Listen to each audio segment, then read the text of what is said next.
প্রতিদিন সকালটা আমি ভগবানের পুজো দিয়েই শুরু করি, আর আজকে ঠিক তেমনটাই। আবার কি বলো তো, যার যতটা পাওয়ার যোগ্যতা তাকে ঠিক ততটাই দেওয়া উচিত। কেন বললাম কথাটা? অবশ্যই পুরো ভিডিওটা দেখো, অবশ্যই তোমরা বুঝতে পারবে। আজকে আমার কিছু মনের অনুভূতি আমি তোমাদের সাথে শেয়ার করব। প্রত্যেকটা মানুষের যার যতটা পাওয়ার যোগ্যতা তার সাথে ঠিক ততটাই সেরকমই ব্যবহার করো, বা তাকে ততটাই দাও। তার থেকে বেশি উপরি কিছু ভালোবাসা বা মানে তার যতটা পাওয়ার যোগ্যতা তার থেকে বেশি কখনো তাকে দিতে যেও না।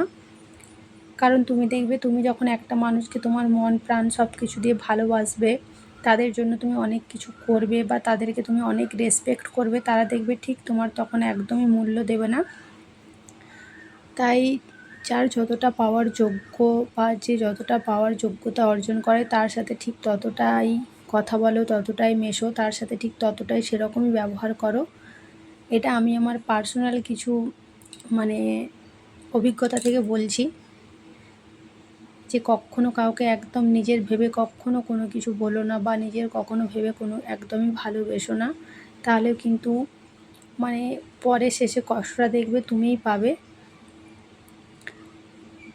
মানে বলে না যে যার যতটা পাওয়ার যোগ্যতা নেই সে যদি তার থেকে অনেক কিছু পেয়ে যায়, অবশ্যই মানে তখন সে সেই জিনিসটাকে একদমই নিজের মানে ধরা ছোঁয়ার বাইরে করে দেয়, যে আমি এর থেকে আরও ভালো কিছু পাবো, মানে এক্সপেক্ট করতে থাকে।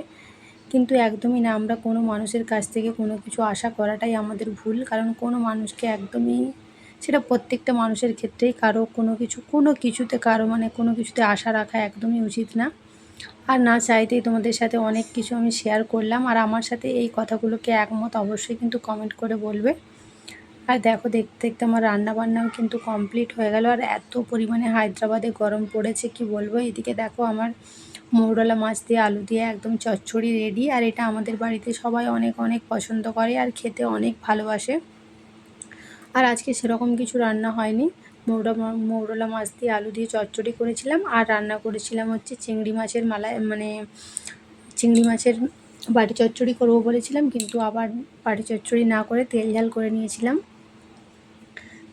এই দেখো, এখানে আমার চিংড়ি মাছের তেল ঝালও রেডি। আর দুটো রান্নাই কিন্তু আজকে একদম ফাটাফাটি হয়েছিল। ভিডিওটা যদি ভালো লাগে অবশ্যই লাইক কমেন্ট শেয়ার করবে। সবাই ভালো থাকবে।